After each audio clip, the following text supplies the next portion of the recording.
Lally-ho, and welcome to another episode of Sharlayan Dropouts, a good Final Fantasy XIV podcast for bad academics. Walk with me, Eric. Let's go.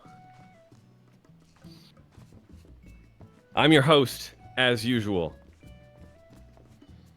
Archon Victor Hunter, and it is a very, very special episode today.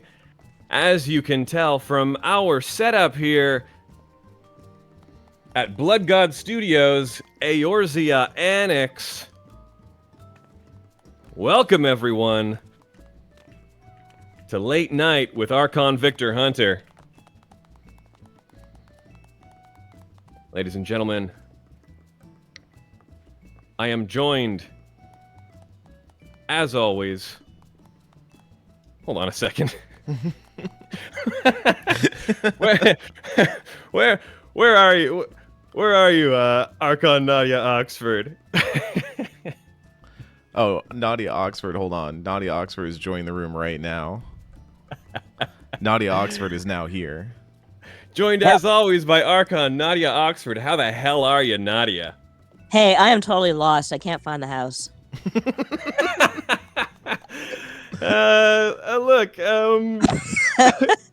Look, no comment. But look, Nadia, Yes. I hear you've been really hoping for the necromancer job to be a part of 14. Is that true? Yeah, you're really interested in the. Yes and no. Who told you that? I kind of like necromancers. Nadia, Yes. it's a late night show. You say yes. Oh, yes. I'm really, really excited about necromancer. I really like playing around with dead bodies. Amazing. This is gonna be really cool. Yeah, I hear you've been trying to contact the dead. Is that true? Yeah. Oh, I'm always trying to contact the dead. I have a whole bunch of relatives who are never up to any good, so I'm always looking for them for advice. Sure. The only thing you seem to be able to contact, though, is everyone's interest in playing Astrologian. I mean it. We've got a hell of a show for you folks tonight, and the man who made it all possible, sitting right there behind the camera. Say hello, Archon Eric Van Allen. Hello. Hello. Hey, Eric. Hey, How are you? Eric. I'm here to operate the camp, so this is the one time you get to see Asuka on stream. Excellent. Eric, you've been taking up healing lately. Is that right? What healing job have you been playing? Oh, I've been playing Sage. I like the lasers.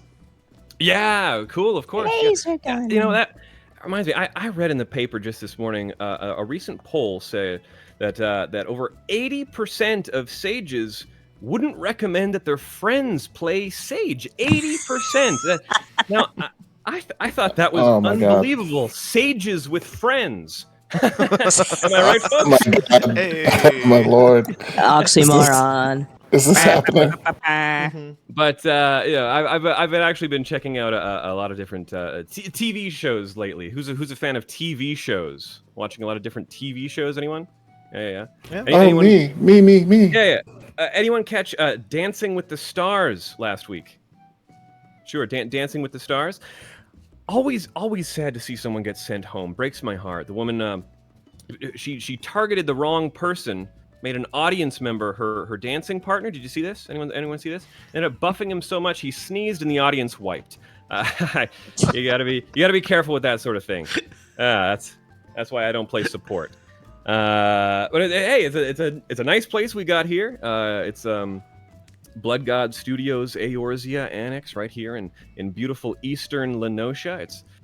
I tell you, it's not easy to get a hold of a place like this in this economy. Am I right? With inflation being what it is under Admiral Merylwyb's economic plan. If you don't believe me, Google Merylwyb inflation. Okay.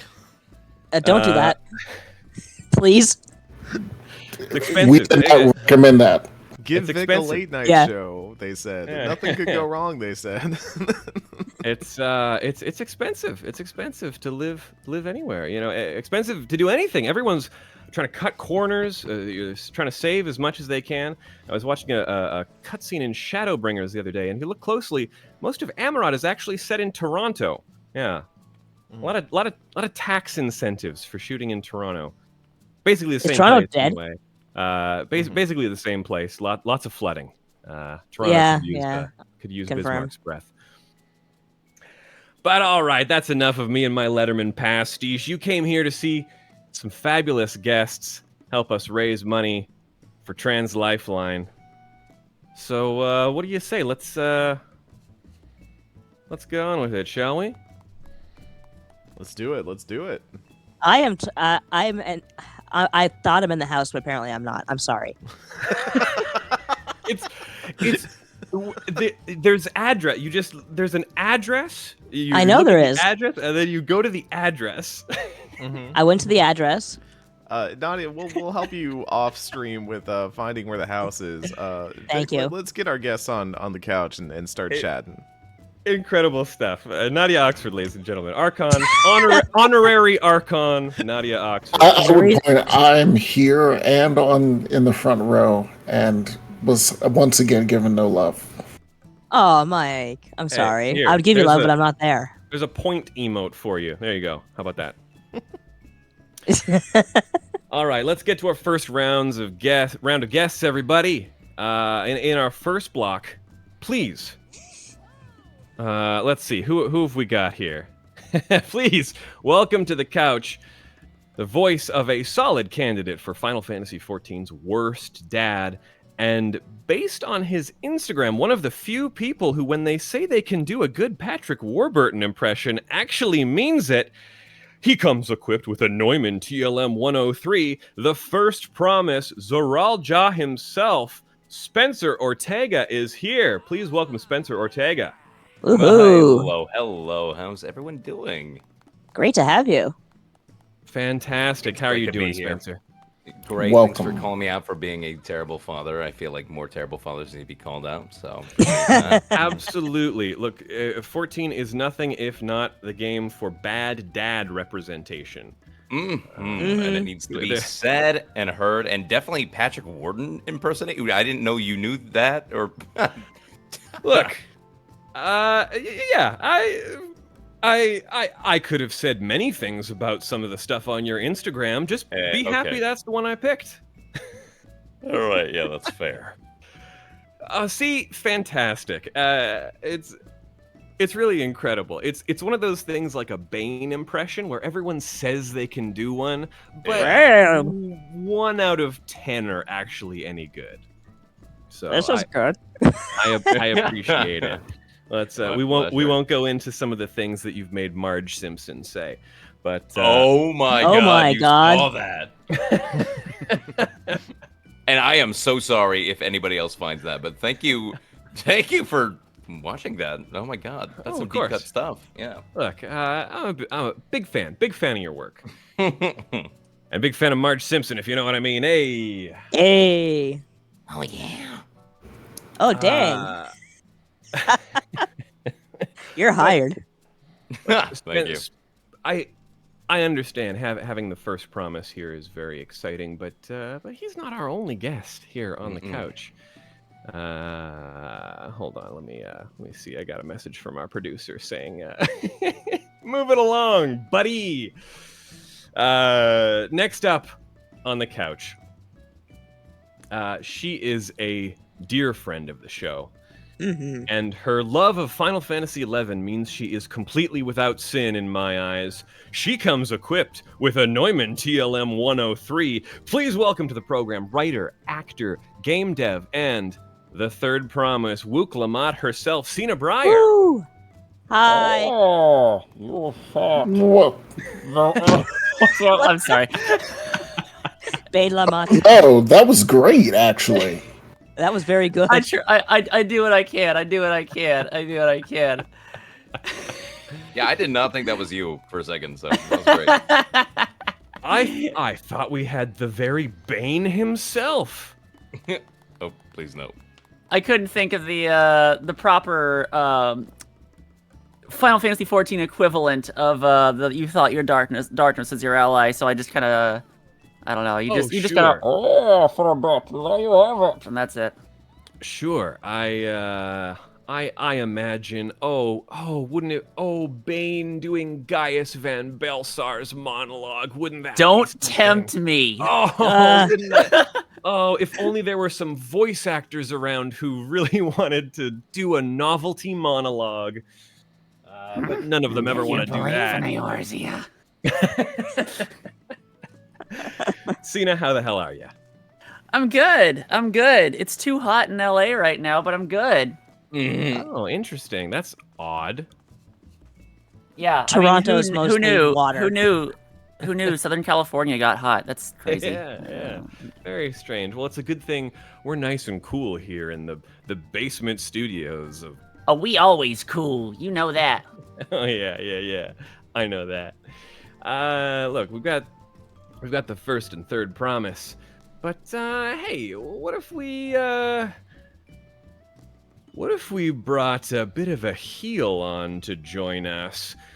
We watched yesterday as this next guest swiped left on himself in video game Tinder, and that seems kinda messed up, so we're just here to check in and make sure he's doing okay. He comes equipped with a Neumann TLM 103, the Bakul so nice they jawed him twice. Javier Prusky is here. Ew. May regret being left now. How the hell are you, Javier? I'm doing great. Bakul did pop up again, and this time I swiped right because he went on the journey, and now he's ready for Javier. Yes, he came back around. He took that hero's journey. Really, villains are actually the heroes of their own story, if you think about it. I don't know if anyone's thought about that, but what a way to justify that. That's just sort of something I came up with right now. Yeah, Vic loves monsters, so it's of course he's going in that direction. Oh boy. Wait, Vic, how much with that inflection that he said that, how much do you love monsters? I don't love monsters. It just works out that monsters are some of the ones I love, if that makes sense. It makes sense. We have a Valentine special about that that you can look back through our archives and find. Yes. If you thought video game Tinder was the horniest any Blood God show got, then I suggest you check out our Valentine's Day specials. Perfect. Happy I'm here. This is great. But I'm happy you're here. Look, we've got three of our incredible Dawn Trail claimants here, hanging out. Look, we're not going to get into spoiler territory. We're not going to be discussing Dawn Trail-y stuff. We'll discuss a little bit of stuff surrounding it, but we're here to get to know these three beautiful people. Indeed. I've got a couple questions, just sort of regarding, I don't think a lot of people realize that voice actors, you very rarely get to share scenes with the people you are actually sharing scenes with. I'm assuming that was the case for Dawn Trail. As in recording in the same booth? Yes. Like recording together at the same time. Yeah. Ensemble records are rare. Yeah. That's too bad. So I'm just curious. What has it been like? Once the game came out and you were able to talk about it, have the three of you and I'll sort of include Luis, even though he's not here this morning. Have the four of you had chances to connect, to sort of get a chance to either become friends or even talk about the process? What's that been like now that the game is out and you can sort of freely talk about this stuff without fear of NDA reprisal? Well, it was fun to see who was in the game, because I didn't even know until release was out. Yeah. Because I recorded first, so I didn't even hear. I barely heard any recordings of the others. But yeah, we've met. The three of us have met in person because we're all in LA. We went and got what was it we got? We got like tea and like. You guys got a buffet. You guys. Oh yeah, those gigantic huge. plates. Those like gigantic plates from that little Korean fast food place. They were the way too big. The breaded pork cutlet. That was really good pork cutlet. That was really good. Katsu. Curry. Oh my gosh. I need it. I got the privilege of in the booth get to hear Sena recording, and anytime we had her, because she recorded months before, I got the privilege of like getting to hear and get inspired. A lot of my actions and choices were really inspired because I was able to hear her lines right before. Right back at you. There was actually one scene that they brought me back to re-record because of your performance was that dang good. They were like, hold up, we got to switch it around. That's fantastic. So you generally, you find it much easier to really get into the scene when you have even if you're asynchronously performing, having that track there is a big help, I imagine. It's lovely when you get to hear the tone of the game. Sure. One thing I like always I told Sena and Spencer when we met was I didn't know what I was recording for until halfway through my sessions. Amazing. I had no idea it was Final Fantasy. Yeah. Oh, dang. Until halfway through, and then halfway through, I'm like, I started noticing some trends in what I was recording, and I was like, just wondering, am I allowed to know? Because there's so much NDA when it comes to video games. Of course. And I asked, and then they were like, "Oh yeah, you're allowed to know." And I was like, "Oh," and then they told me the game, and I was like, "Oh, instant fear." Okay. Yeah. I mean, how much did you let that affect you psychologically? Like, did you have moments where you were like, oh no, now I know? Did that affect performance? Affect your anxiety about the project at all? I think one of the things is like when I go into the booth, it's like I want to let go of anything that's happening in the world, with myself, with my personal life, things like that. I try my best to let go of as much anxiety and fear of the future and just focus on what's in front of me. What's in front of me is Bakul Jaja's journey and his lines, and that's it. Yeah. So I do my best, but of course, as humans, we like have anxiety that just creeps in and tells us. I mean, we all saw Inside Out, too. I have not seen Inside Out. I have no idea what you're talking about. Oh, you should. Wait, really? Yeah, seems dumb. I watched it on the way to Japan. It's a cute movie. It's cute. I'm sure it's lovely. Oh, flex that. That Delightful. sounds awesome.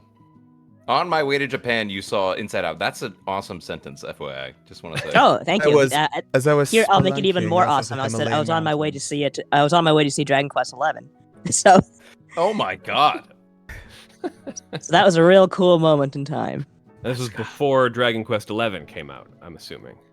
Yeah, I went to preview it. Yes. So cool. Yeah, I do also want to talk. I think, cultural representation was a big talking point, especially when Dawn Trail was announced. And I think now that the game is out and people are enjoying it, I know just anecdotally, I've seen a lot of people from backgrounds that have inspired the cultures of Dawn Trail say that they feel really excited to see parts of their culture that they never expect to show up in a game like this. And I know the three of you are from different backgrounds. Is there anything in particular you've spotted in game or bits of dialogue or just even fans reaching out saying that they appreciate this part that was showcased in the game that they never expected? Have any of you had any experiences like that now that the game is out? I love. Oh, sorry. Go ahead. No, you go. I was just gonna say I love the section with the pibil where you have to make the Yes. food. Yeah. just because I did hear like some folks kind of miss the mark and call it filler, but it's like, no, that is the, like, that's so central and it's so real that, like, the way it gave historical context and the historical parallels, I think, maybe just because I'm a history nerd, but the way that, like, food really does, like, bring cultures together and whatnot. Yeah. Yeah, absolutely. One could almost say it's the main course. Hey. That's good. Yeah. Look, I'm not gonna say I was the only host of Sharlayan Dropouts who had effusive praise for that exact moment for that exact reason, but I am saying I'm on the right side of history as far as Sharlayan Dropouts hosts go. Hey, I agree. You didn't have with me you. on that episode, to be fair. That is true. Okay, so now now it's all at me. I don't exist. I'm not on stage, so I see you right there, Mike. I'll give you I know another your sins. point emote. There you go, Mike. Don't forget the banana leaves. Never forget the banana leaves. Never forget the banana leaves. I've been trying to find banana leaves in town to make some myself, and I can't do it. Oh, really? Yeah. Are there recommendations for a replacement for an earth oven? Mm. That I don't have. I'm just gonna Yeah. I imagine that would be tricky. Yeah. But anyway, sorry, Spencer. I cut you off for a sec there. Oh, no, it's okay. Am I allowed to talk about a specific mount that's influenced a furry one? Do you know what I'm getting at here? Sure. I think. Yeah, I think I know. I don't think that's Okay. story spoilers in any way, shape, or No, form? it's the spitting one, right? Am I? Yeah. Yeah. Oh, yeah. Of course. Okay, that's what I was. absolutely. See, I have not gotten that far in the game, obviously. Like, I'm definitely not there. But I really want to ride an alpaca in game. You know, like, so bad. It's like your dreams. It's really fantastic. I can confirm. Is it really? Okay. It's like your fluffiest dreams. Oh, it's so great. Do you have goes, experience with alpacas in real life, Spencer? No, I really wish I did. And like, I have like You never been taco spit on? experience. Well, hold on. But Sorry, buy an Very alpaca. different Buy an question. alpaca. Okay. Well, 2 weeks. All right. I'm usually the boy. alpaca in those situations, so. I get it. I understand. Yeah. ooh, the blood god energy is coming out. Read it loud and clear. Oh my God, I'm so sorry, guys. I didn't know that we were related. We are one. I just visited some alpacas around my parents' home just this past weekend, and let me tell you, they're real cute. I love these things. Oh yeah, they're so fluffy. Aren't they dicks though? No, these were, yeah, they're fine. If you leave them alone, they're standing there looking around, looking cute, eating grass, whatever. I was about to say the game does not paint the nicest picture of them. No, Yeah. absolutely not.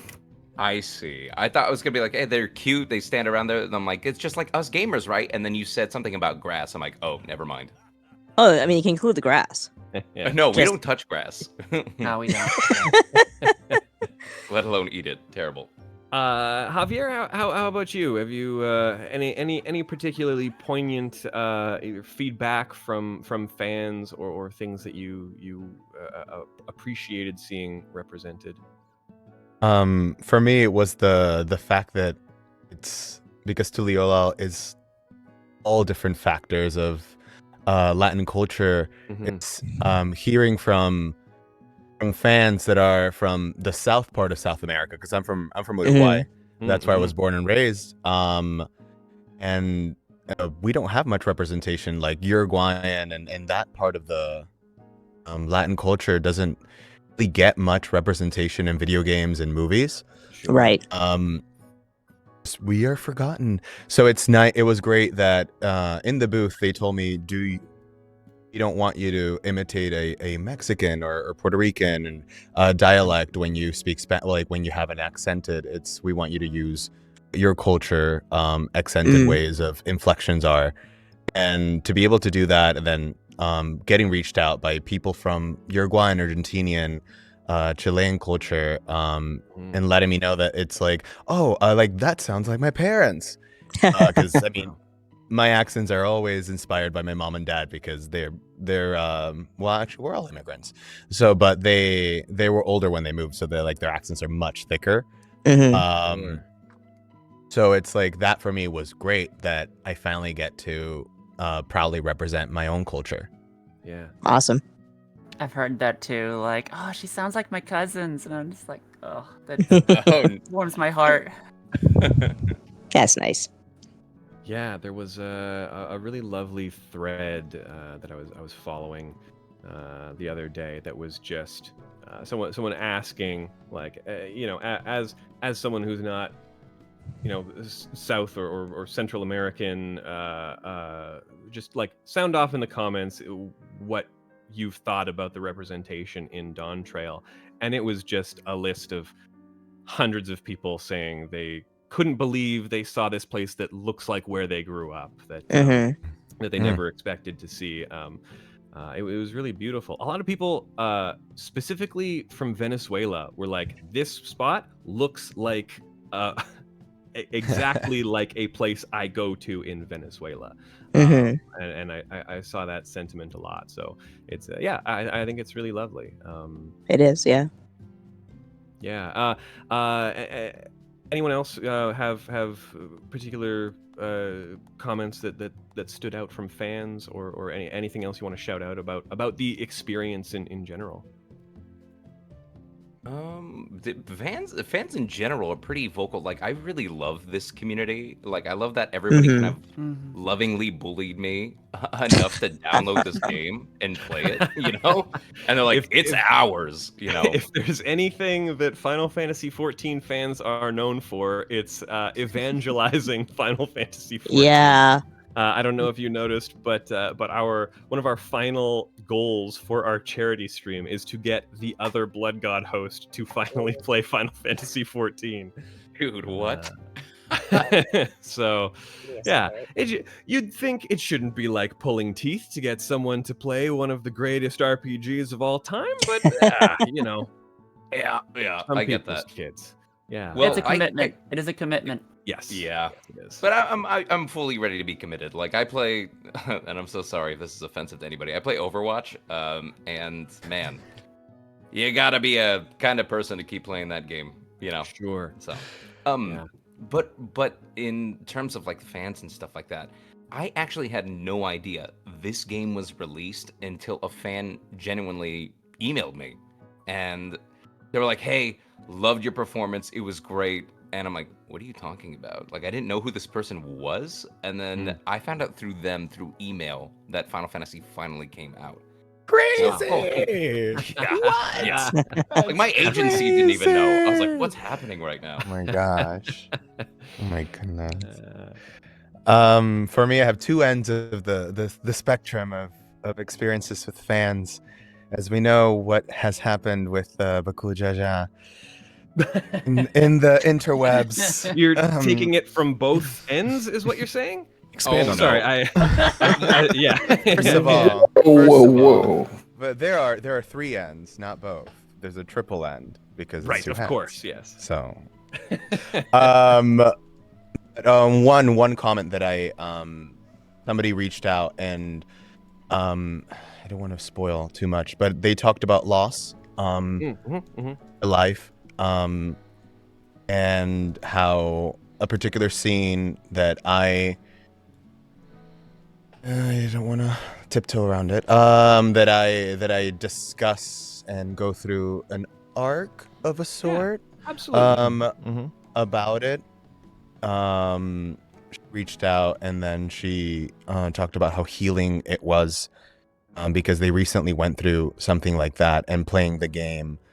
And seeing how my character reacted to that arc after loss, just how much it affected them and how much it helped them, and they thanked me, and I was like, that is, I think, what one of the most beautiful things that we do as actors is like the verisimilitude. It's like connecting and having people feel for us and relate to us. I think that's one of the things we aim for as actors. Mm-hmm. On one end that, and then the second end is how horny people are for me. That's pretty cool. Yeah. I saw Bakul Jaja Baby Girl on the chat. So shout out to my biggest thirster out there. Thank you, Bakul Jaja Baby Girl. You put me on the map. Yeah, I think even since Shadowbringers, especially with Endwalker, I think a through line for FF14 has been, stories, especially about loss, especially about moving past grief, finding hope where you can, things like that. It's really been a powerful theme for FF14, along with being just as horny as possible, just being down bad for virtual. Finding horny where you can. Yes, absolutely. Beautiful. Where you can, it's out there. It's a platter. It's a buffet at this point. It's all around us. I'm here for it. Yes, there are cathedrals everywhere for those with eyes to see them. And those cathedrals are packing. Oh yeah, I found out about lizard anatomy because of this game. So shout out to you guys. Sure, is that a cloacal sort of thing? What's going on? Oh no! Oh Good night, no. everybody. Those words aren't in the Bible. Thank you so much to the three of you. I really appreciate you coming out. It's been wonderful to chat. I just want to say really quick. I thought that Javier was the only one with two heads character-wise. That's all I'm gonna say, I guess. Hey. What? Hey. Okay. All right. Okay. All right. It's getting a little ribbled in here. I missed the joke. I'll message you real quick. Please, We'll tell you when you're explain older. it to me. I will genuinely message you right now. Sit me down. This is why we needed the Bard band to play people off. Yes, absolutely. If anyone wants to take up Bard, please do so. We'll love to have you next time. But thank you so much, the three of you. It's been a joy. I think I speak for the entire audience when I say that we've loved your performances. Your characters have been fantastic. I think you all get incredible moments to shine. There are just some real heartbreaking moments for I think everybody on the couch here. All three of you get some you get some meaty material. I think it's a real actor's gift to get some of the scenes you've been given, and I truly believe you all knock it out of the park in really amazing ways. So thank you for incredible performances. Thank you. Thank you. Yeah, thank you for this whole thing. This is very beautiful what you guys are doing. So this is awesome. Great Thank cause. you so much. Yeah. Thank you for having us. Absolutely. Thank you for being here. Now get the hell off my couch. I've got influencers to talk to. Oh my god. All right, I must get out. I'll just hide back here. Vic, someone called what we do beautiful. Wow. Incredible. I'm tired of talking to voice actors. Ugh. who the lowest of the low. Let's get some streamers on. Where are my notes here? All right. Our second block of the night, morning. Gosh, it is morning, and it is early morning. Let me tell you, over on the West Coast, and this is not how late shows are supposed to be taped. For the love of God. Our first guest on the couch. He is a massively popular streamer. He's also a voice actor. He has a master's in computer science and has what I could only describe as disarmingly kind eyes. Let's try to find out what Faustian bargain he made to achieve such heights. Please welcome DataDave to the couch. Hey y'all, how's it going? Oh, there you are. Look at that. Look at that. You've got your Fran minion. You've got your Pictomancer brush. You've got a stylish scarf on, my friend. That is a beautiful outfit. color coordinated. Gold and black. Is that your go-to color scheme for glams? Yes, indeed, man. I just love it. That's incredible. I appreciate someone who shows up dressed up, and you've accomplished that, my friend. Well, thank you. How the hell are you, Dave? I'm actually doing good, man. Good morning. It's been cool listening in to everybody and such. So this is nice. Also, I love this place. Oh, thank you. Thank you so much. Yeah, this is Blood God Studios Eorzea Annex. It's been sitting here for months. We've had it for years, actually, and just decided to use it. Felt like a waste to just buy up property like this and have it sitting here. So That's cool. Yeah, I appreciate having you on. The first time guest on Sharlayan Dropouts. I really appreciate having you. I think we're gonna have some fun today. Sounds smooth to me. Coming up next, joining Dave on the couch, she can speak passionately about the beauty of Final Fantasy XIV's nuanced character arcs and the poignancy of its storytelling for hours. In fact, I've been listening to her do just that for the past decade in her appearances on Aetherite Radio, and I could not be happier to talk to her today. Please welcome streamer, commentator, and beloved longtime ambassador of the 14 community, Rook. Please welcome Rook. Hello. I can't say that I have as disarmingly kind eyes as Dave does, but I'm going to be doing my best here. I'm going to just try to channel it as much as possible and, bring that energy to the couch. But I'm so glad to be here with everybody this morning. I will say that your glamours complement one another perfectly. They actually do. They look good. I think so. I mean, we didn't even coordinate this or anything, but we showed up and we're just bringing it, and I love that for us. Oh, that is an incredibly stylish couch. I appreciate that from both of you. Rook, how the hell are you?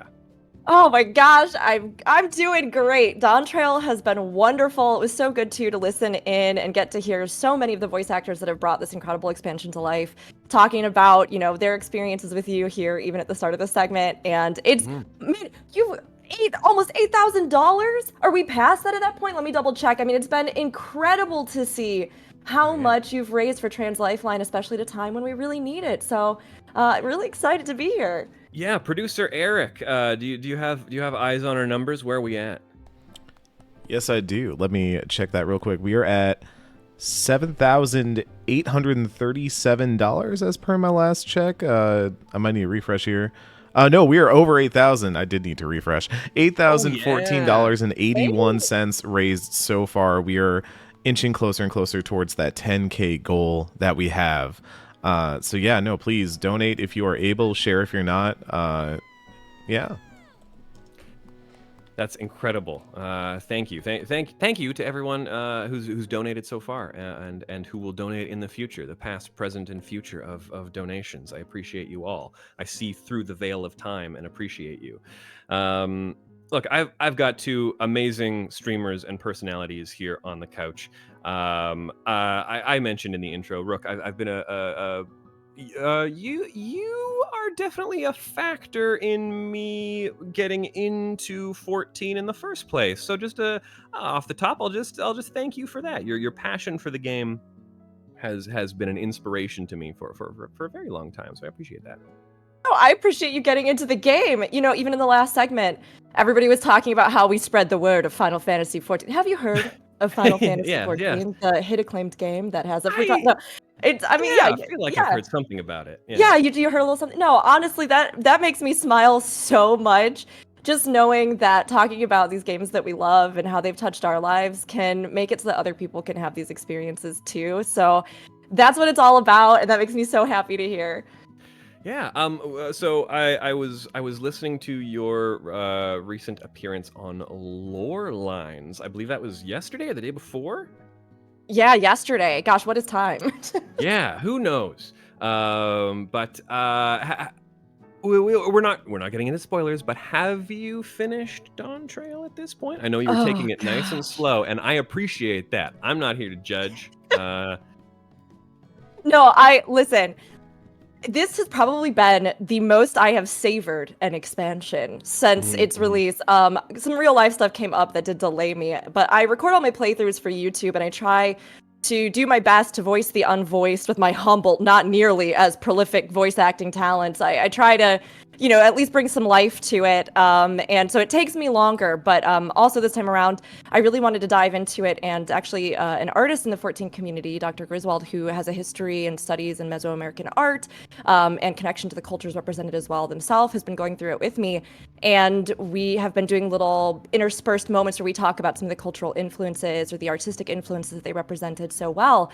So we've been going through at a much slower pace, and no, I have not finished yet. I am at the very last zone, but even just being able to talk about it on Lore Lines yesterday, there was still so much to talk about with this expansion and the story and the characters and this whole new world, literally, that we've been to.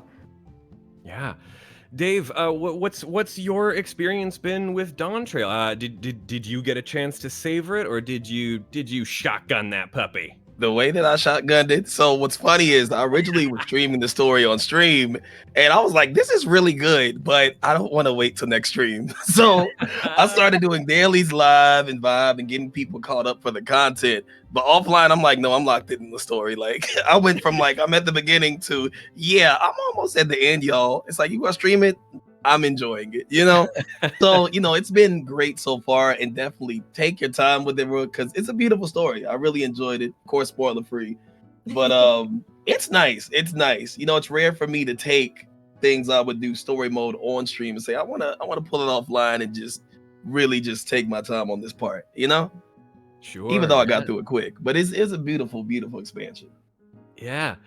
As people who've been streaming this a lot, I don't know exactly how far back you guys go in terms of the life of 14 and streaming it, but I'm curious if you've seen how has sort of streaming 14 changed. I don't know if you've witnessed a big shift after the huge population boom after Shadowbringers. What are some of your feelings on the state of streaming this game, and how's it been, especially with the advent of Dawn Trail? I don't know if either of you can I go first, Rook, or I can chime in. Oh gosh, no, you know what? After you.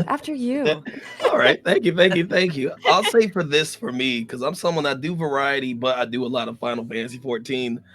It feels like, at least as Final Fantasy has grown, we've seen it go to where it's free, the critically acclaimed, as you all mentioned earlier, and more, it just seems like it's more of a community now.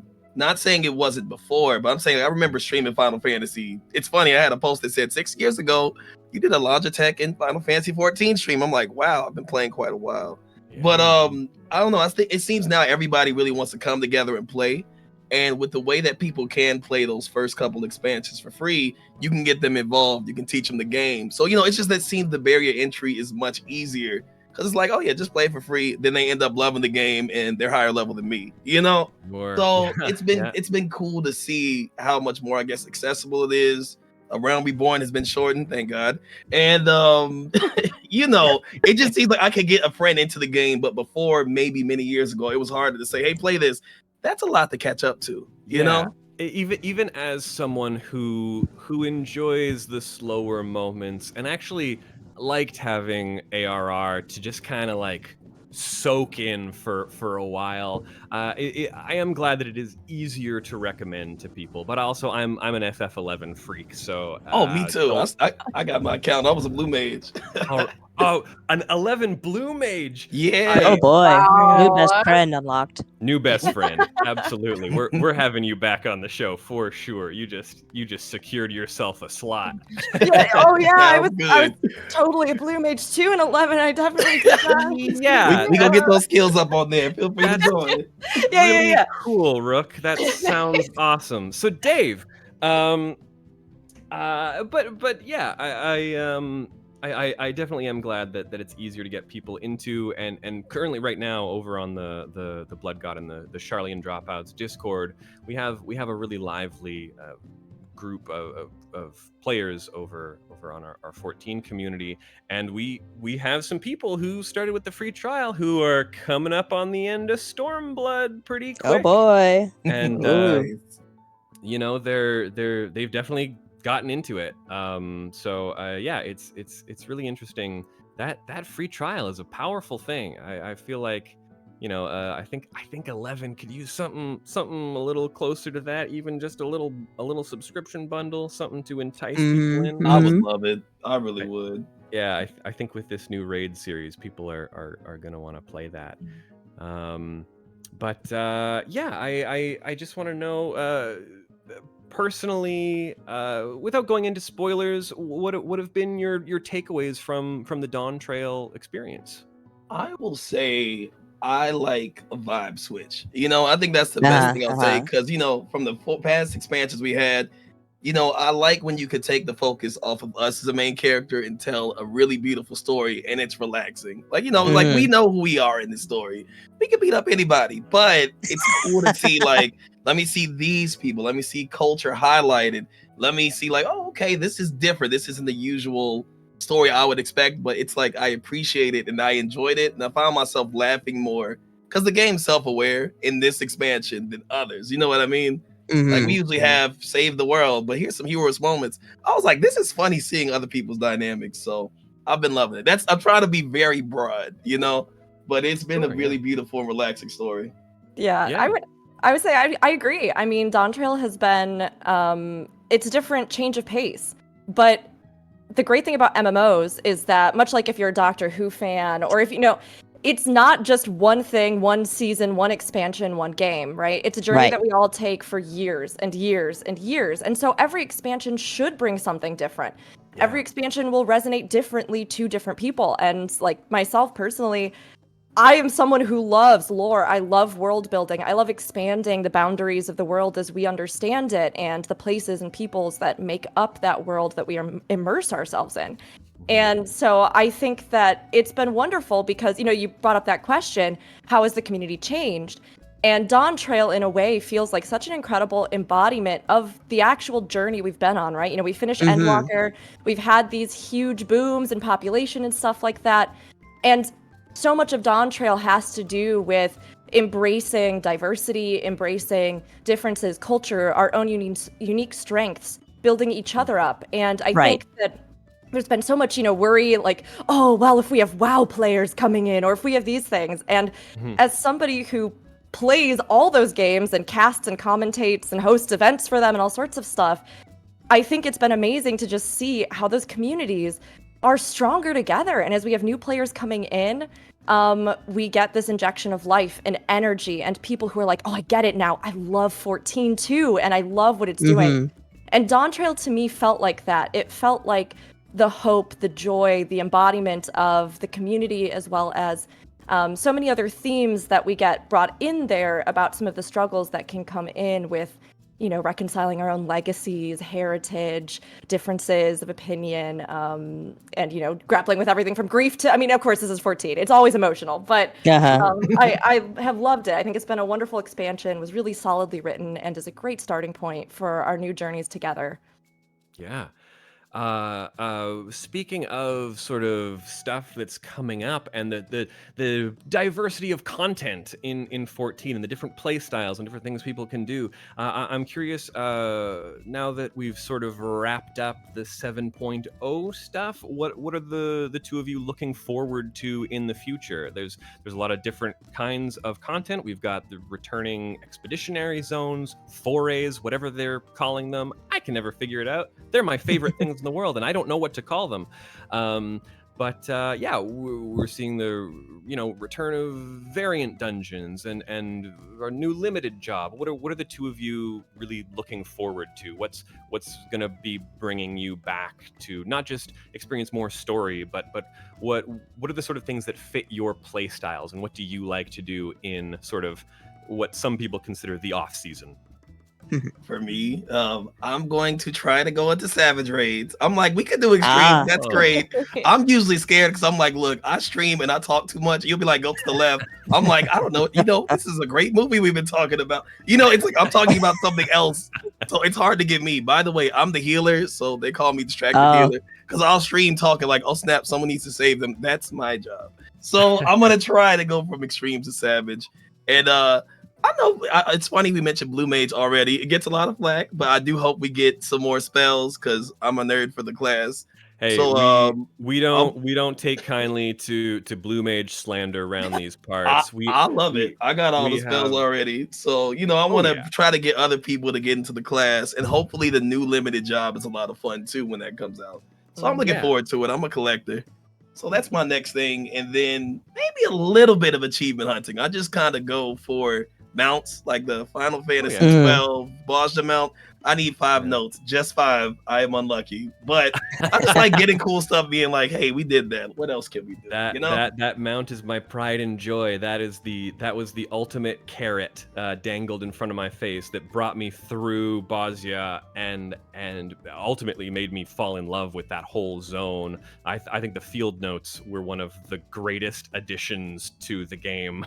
I hope and pray we have that in the next foray because I hope so too. I think it might have been Moose who joked about how when Bajra came out, we had more in-game text on the background of most of those one-time Bosnian NPCs than we did for most of the Scions. But I loved it. I thought it was incredible. Rook, what about you? Yeah, I mean, first off, Dave, you got this. Rocket and Savage. Have a great time. What healer are you playing? What job are you playing? Oh, well, healer for me, I'm doing Sage. I'm building up how you say it? Astrologian. I've heard both ways, but I'm building that up just to have a regen healer. But I like Sage, shielding, healing, and feeling like I got a Gundam on me. It's cool. Yeah. There you go, Eric. There's a gotta love the gun funnels. It's amazing here because we didn't, we kind of coordinated unintentionally, just some fashion, but also we've got the healer pair here because I'm that pure healer for the raid, bringing the Astro or the White Mage. So shield and pure on the couch. We need to play sometime. I'm for it. But no, you got this. I'd love to too. I would absolutely love to as well. Thank you for inviting me too. I would love to. Thanks. I appreciate that.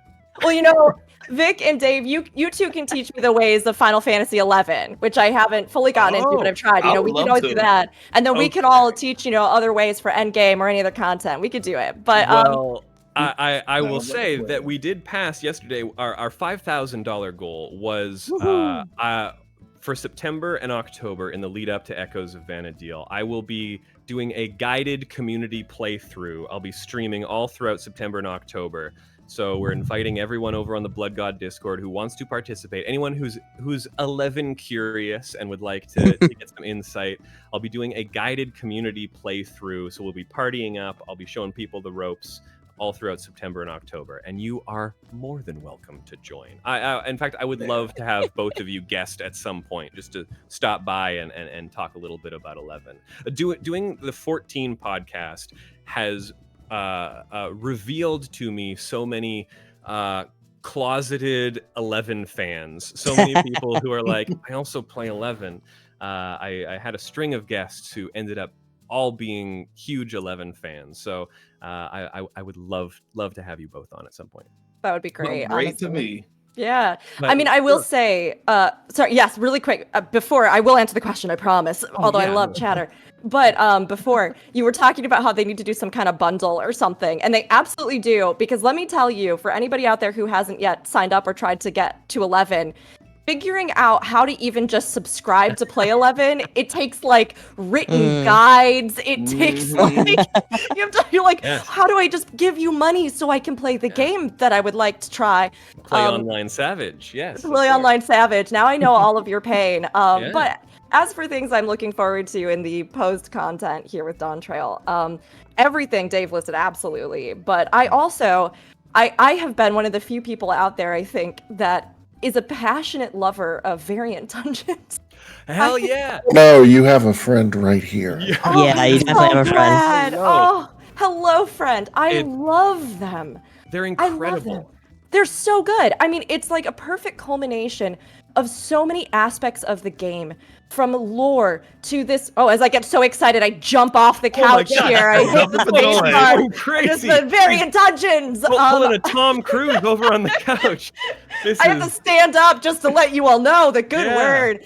No, variant dungeons have been literally some of my favorite content that's been introduced in any MMO I play.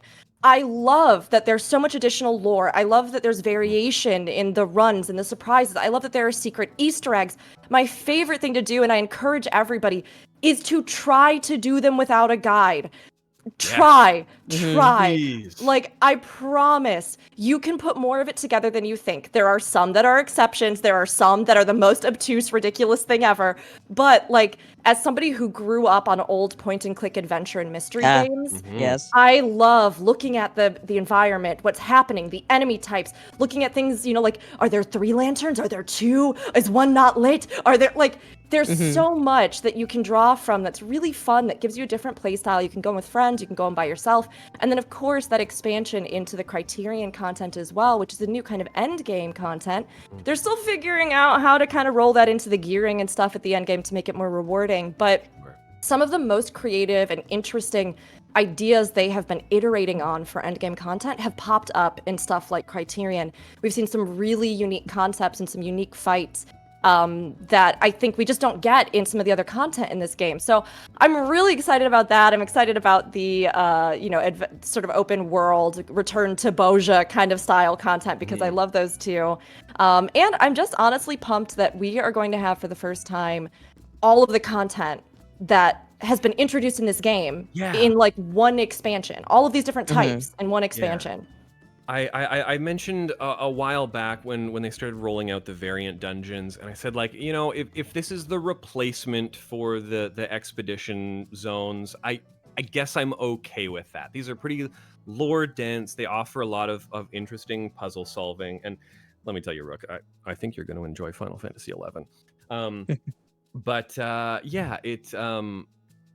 it's really nice to just be able to look at what's coming and be like, I like all of this. This is just a smorgasbord of stuff.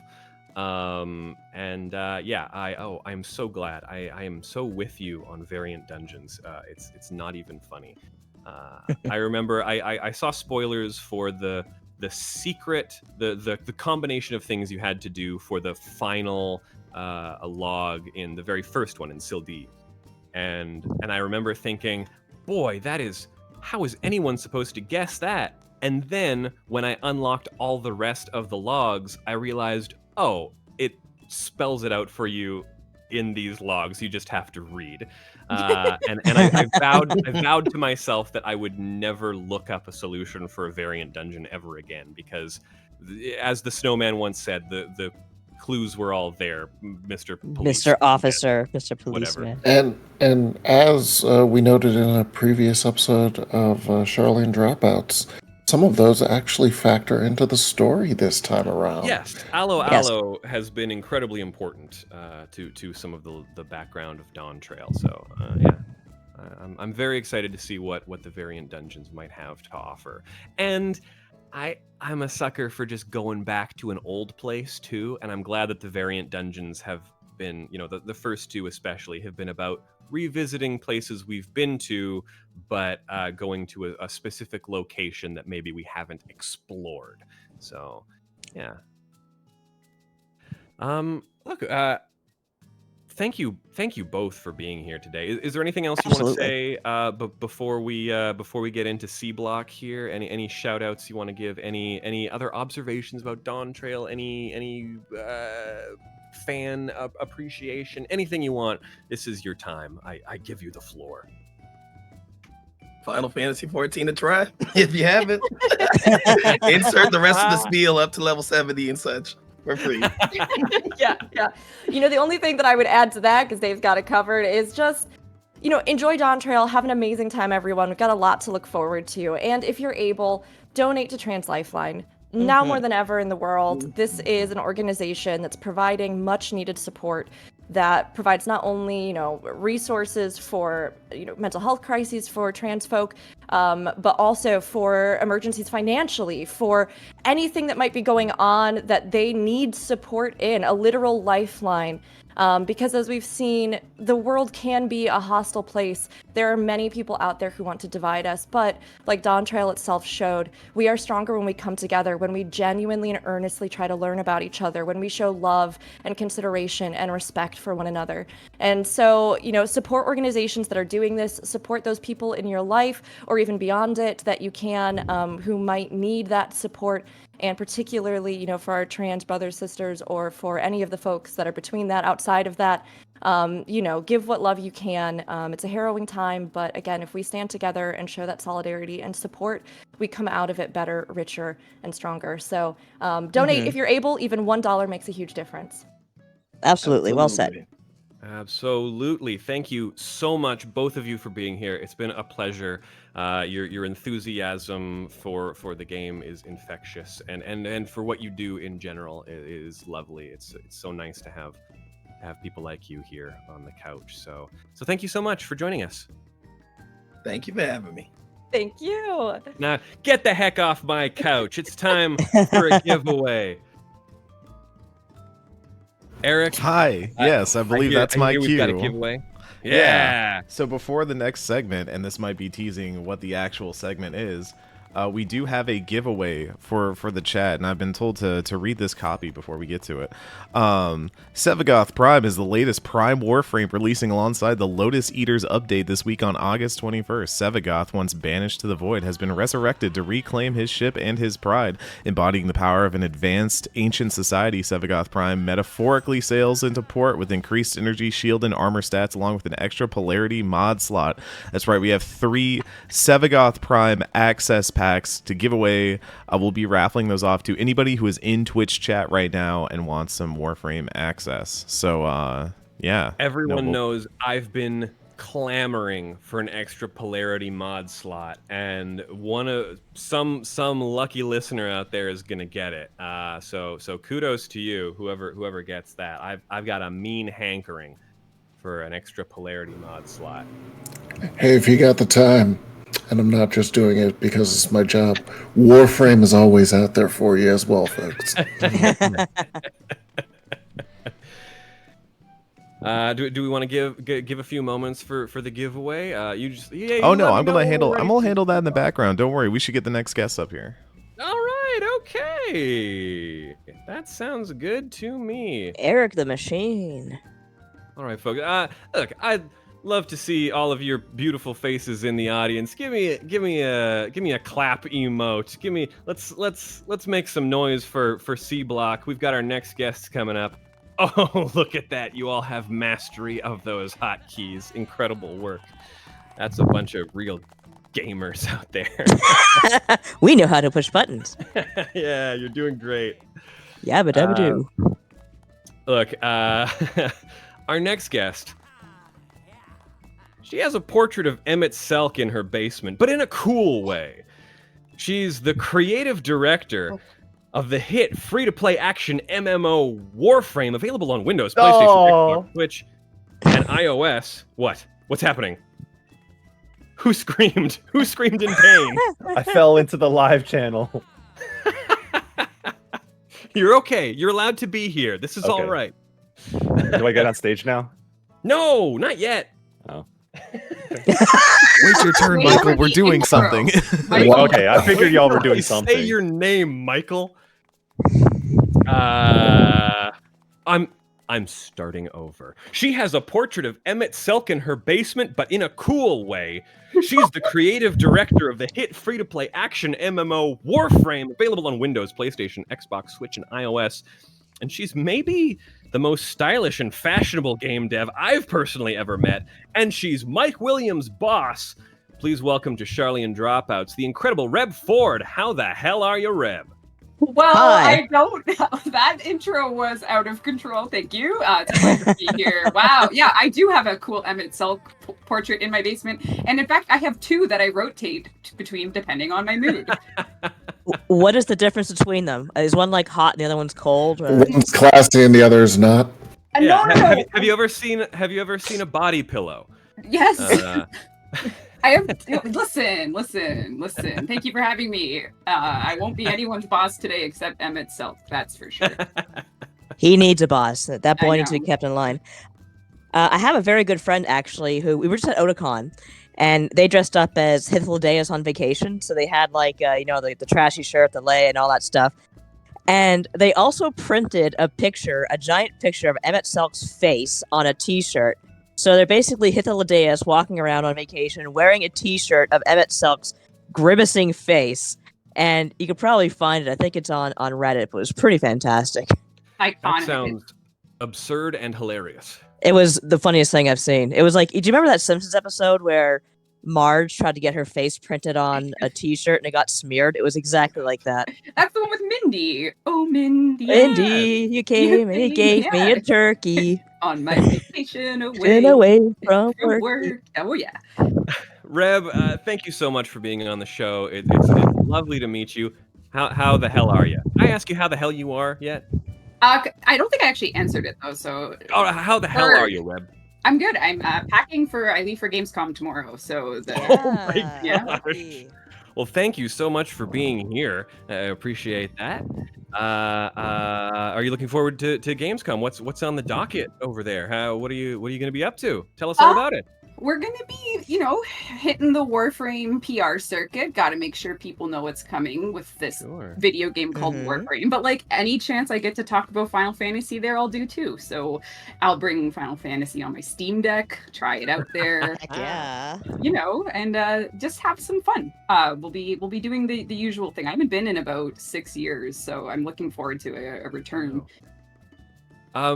So speaking of your work on Warframe and your love of Final Fantasy XIV, I would genuinely really love to know how those sort of feed back into each other, if at all. You help create one of the biggest sort of live service games, and you are a huge fan of one of the other biggest live service games. I assume you get a feel for certain things from one and the other, and see the influence. How has that sort of affected the development and your perception of both of these games, really? It's definitely, I can't deny, just like I wouldn't deny Xenos anything, I can't deny that there's definitely a wisdom that I see in the way that Final Fantasy XIV operates. And for me, we're very different games, but we are definitely both in the same, the same realm, like you said, with service. Yeah, would you call it format? Sort of. Yeah, they're in the same oeuvre. We're going with those terms, but absolutely. And I think just the biggest thing is just, honestly, I wish I could say it was like inspiration for raids and end game content, but that's just not where we're at our best at this time. But I'm really inspired by a lot of what they do and how they do it, their release cadence, the sort of setup they do for their next big story beats and such. So for me, just when I go back, like I think it's probably kind of lucky that my partner in crime doesn't play Final Fantasy, because then he can kind of talk me down when I'm like, oh, but they do this. And he's like, yeah, and we're not a subscription MMO with all these things. So I get my tempered reality, but ultimately it's my comfort game, and I just love it so much. So just happy to be here, Yeah. Well, speaking of comfort, we have another guest for the couch, and he's an old favorite. He's a friend of the show. Look, you know him, you love him. From IGN, we have the beloved Michael Higham. It's your boy. It's your boy. Oh my God! Let's make some noise. Okay. Yay! What a do, baby? Hey, there we go. Yeah, that's that's me. All right, G, got it. Oh wait, hold on. No. There you go. Okay, there you go. Beautiful. How the hell are you? I am hella tired. I have to fly out later today, and I slept like 4 hours. I was at a party last night till like 2 o'clock in the morning. Good for you. You know what I'm saying? I just turned 21, so I'm just kidding. Oh my God. I'm chilling. Baby. What kind of party was this? What were you up to? You It's little a birthday. scamp? It's a birthday party. We're Oh, watching did you go Love bowling? Island. Oh, You know what I'm saying? yeah. So I got into trash Yeah. TV thanks to my friends, but Yeah, no that's what's no up. karaoke, no nothing like that. No, only when I go to New York. I reserved that for the New York homies. All right, fair enough. Hell yeah. Wow. Okay. I wish I had New York homies. Oh. Yeah, no. And where are you off to? I'm going to LA to be with my LA homies. You know what I'm saying? I'm going to a Dodgers game. My homie got tickets. It's gonna be Hello Kitty night. Now I do have LA homies. I do. Okay, yes, you kind of have to. I promise I have some LA homies. I have a cousin who works there. If you ever come across them, Sure. Right, he was Sena? voicing anime. See, where's Sena? She's my LA homie. Yeah, Where's there my you LA go. homies at? Yeah. So yeah, I'm gonna go see my boy Shohei Ohtani. You know, I'm gonna text him. He's gonna get me into the game, and that's what I'm gonna be doing in LA. No business. I'm not there for business this time. So yeah, Good. chilling.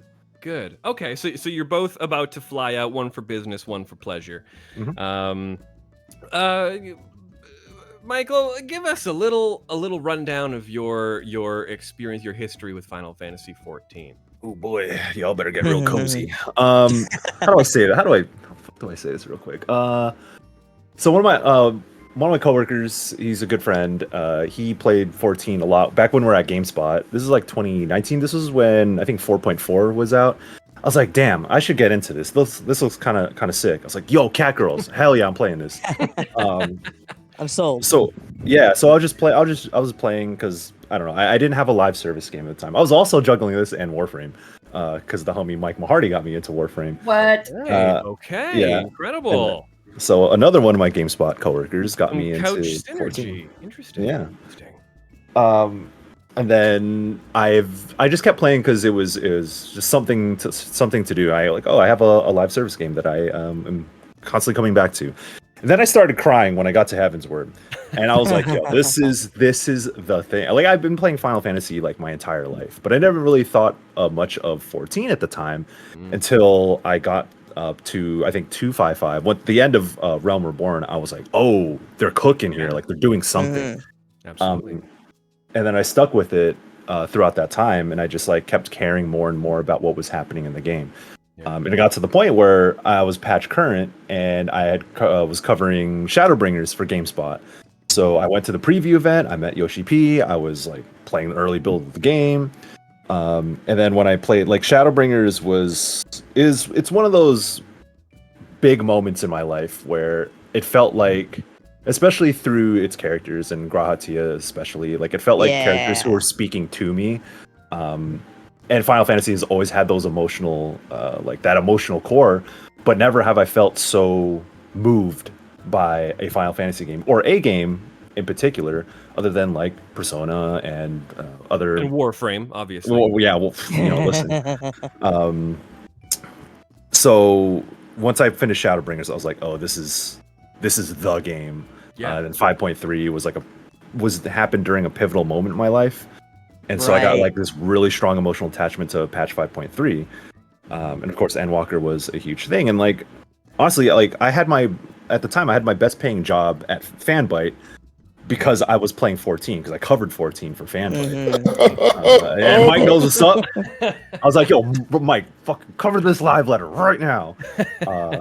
No, Mike and I was going back and forth too. We were running that section. So it's like, hey, 14 turned into a job at that point. And then my relationship was kind of like weird with the game. But since Dawn Trail, I think that I have learned to kind of enjoy the game for what it is again. Yeah. So yeah. That's and I'm here. That's really nice. What had you crying in Heaven's Word, you big baby? Aw. The homie with the, he tried to protect me. Oh yeah. He did his best. Yeah. A smile better suits a hero. Yeah. Oh my god. That's Rebb, I'd love to know sort of your history with 14 itself. When did you jump into the game, and what has when did you really feel like it was the game? When did you realize it was your comfort game? Ooh, I have our art director, or not our art director, our concept director he's an OG and he has like the tattoo and stuff from the like Oh, sweet. and he's like, you'll love this game, Rebb, you got to play it. And I installed it and I made a character, but I kind of fell off in 2017-ish, I would say, and then COVID happened and I had too much time and nothing to do, so I thought, you know what, I'm gonna commit. So I hit Heavensward, and also like Mr. Michael, I was totally taken, and I think within 6 months I just did all of it and I became obsessed from that point on. So 2020 is when it really hit for me, because that's when I started playing for real. So yeah. And now I have I don't have a static anymore per se, but like I did end game rating and I just love it so much. So in the truth of it all, it was also Shadowbringers that really landed the most for me, and similar to many people, I'm sure. And yeah, I was influenced by my colleagues and I stuck around because of the community. So, but actually that is one way of telling the story. But the other thing is, when they did the Nier collab, I wanted the 2B boots. Yes. Which like, you are sporting today. Incredible. I am. I haven't taken them off since I got them. I actually was just looking before to prepare for this. I found all my VODs from when I did it, and like the second I finished Shadowbringers, I went to unlock the Nier raids, because that was the real reason I played. But I can see the light leaving my eyes of like, oh, well, I came for the Nier raids, but I stayed for everything else. So yeah, it was shallow incentive. No. Look, I want to give you a shout out, because you do have keen fashion sense, not just in game but in real life. Like your Instagram is full of incredible fits that are just outstanding. Do you have in general a love of fashion, and does that sort of bleed into glams you pursue, things like that? Totally, it is symbiotic. The Final Fantasy glam plates, I have my closet kind of mirroring some of my looks, and it's, you just if you can try sometimes to dress like a Final Fantasy character, why shouldn't you? There's no there you go. There's no rules against it as far as I know, so it's important to. I am very much of the same mind. I think they're 14 and well, I'll say a lot of Square Enix games, especially when I was playing as a younger kid. I think The World Ends With You was a big one for me, where I was like, oh, clothes are actually very cool, and you can actually dress however you want. and I think for a lot of people, a game like 14 with so much customization is a good stepping stone towards that. I'm gonna need to see a pic of your Nomura-inspired looks, Vic. All you have to do is put a hoodie on backwards. I will show you my Minamimoto cosplay from 2007. Oh, hell yeah. Perfection. But I want to give a shout out to, look, you've both got great looks. We've got Michael with his Chie fit. I think yes, it's really good. Oh. I do want to shout out Rebb for look, a lot of people are worn by the 2B boots, but you wear them, and with a classic Riviera doublet, it's an oldie but a goodie. It's been around for a while, but I think you've synthesized a fantastic outfit out of it. I would also like to shout out the Aura. There aren't as many in the game. Eric has one, so always a shout out to anyone who gives the Aura just a little bit of love. Thank you, Eric, for getting a close up on that. I appreciate that. Amazing camera work from Eric Van Allen. A round of applause for Eric for producing this whole endeavor.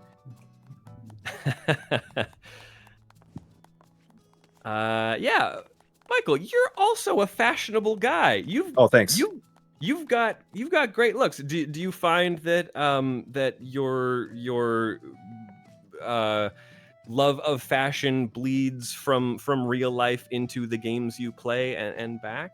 Absolutely. I think the lack of tight pants is a problem in 14, especially in the early levels. Like them shits is baggy, and I'm like, nah. That's why I wear. So my strat is the 2B boots are always my go-to. This is my Dawn Trail fit because I'm out exploring, I'm out hiking. This is the stuff you get. That's your yeah. That's your Reese Darby in the ads for Dawn Trail. Yeah, and so this is the Island Sanctuary fit that you get. So I was like, okay, yeah, that makes sense for Dawn Trail. But anything else, like all my other jobs that I have, like the 2B boots are always the best because at least it looks like I'm not wearing super baggy pants, and I like the way they tuck into, like whatever pants you wear, they tuck into the 2B boots, so it looks proper. But I am limited because I am playing as Chie, so I just have like 1,000 dyes of that particular shade of green. Like everything I wear has to be that shade of green. Of course, yeah. So I am a little bit limited in that regard. Yeah, to stay in character. No pants as tight as what you like to play DDR in, unfortunately. Oh yes. Yeah. I feel that pain as the reason I wear this jacket. That people who have seen my character in this jacket is because it's one of the few ties in the game. I think there's like 4 in total. Yeah, we've gotten a few other ones recently. I think the what's this the school uniform on the Mog station is actually has got a pretty decent blazer and tie situation. Yeah. But yeah, fans of men's fashion, classic men's fashion, don't always have the most accurate choices. So I'd love to ask both of you. We've got through. Have both of you finished Dawn Trail? Yes. No, I am Oh, no. probably about 3/4 of the way done, just because I've been so busy with work. But I'm grinding. yeah. I'm going. Yeah, no, of course. I appreciate taking it slow. What have been both of your impressions so far? What's been resonating with you? What have you noticed? Especially as someone who also makes a live service game, do you see any changes in the approach, or do you see them sticking to formulas that work, that sort of thing? Okay. Well, I'm not done yet, so I'm like. No, but just from what you've observed. Oh yeah, you've done a trial or two. You've done a dungeon or two. I have done 3 dungeons and 1 trial so far, I think. Okay. And oh my god, I just made it. I finished the Mamook area where it's like the fluorescent. Yeah, I mean the world design is just incredible. Oh my god, I gasped when I got there. It was just it was beautiful. I love fluorescence. Oh, it's so beautiful. It's just beautiful. I think in a very boring way, I took a keen interest on the graphics update because we always have to keep our renderer, like we do it all ourselves. So when I heard them talking about 7.0 is going to have their graphics update, a lot of my playthrough has been like stopped by like looking at eye reflections and sending screenshots to our team to be like, okay, this is and like even looking at the way reflections work in my house and stuff. So I took a much more sobering look through this expansion because I think this is the first one I've played since like some role changes and stuff. But yeah, it's been incredible. The taco moment is iconic, and I'm looking in real life for whatever I can do to eat those tacos. But yeah, I'm not done yet. But no worries if you spoil it. So I'll try. No, we're staying away. We're staying away from spoilers. Just purely impression, vibes, feels. Beautiful world, beautiful vibes. It's a vibe. It's a vibe. Yeah. On the topic of like looking at especially the graphics update, are there ever things in game that you try to reverse engineer? You try to think like, oh, how did they do that, and what part of that would work for what I'm doing? You know, how often do you come across things like that where you reasonably think like, there was actually one legit moment. I think it was this is not even with the graphics update, but I was curious how one of the chest pieces from the A12 raid had like floating crystals, and we were doing an update in Warframe with like Archon crystals as a cosmetic, and I was like, how could we do something looking that cool? So yeah, it's definitely inspiration is everywhere.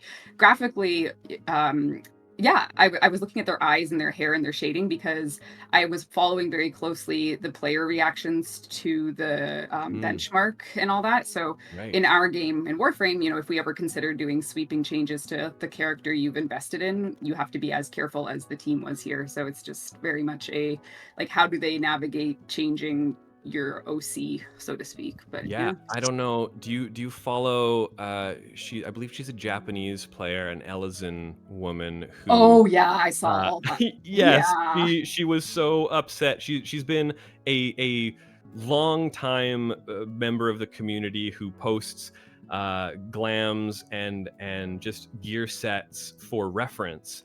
And she was so devastated by how her character looked in the update that she's taken a break. And if you look at her lodestone, she has a piece of face gear on that blocks her face as if she's in hate to see it.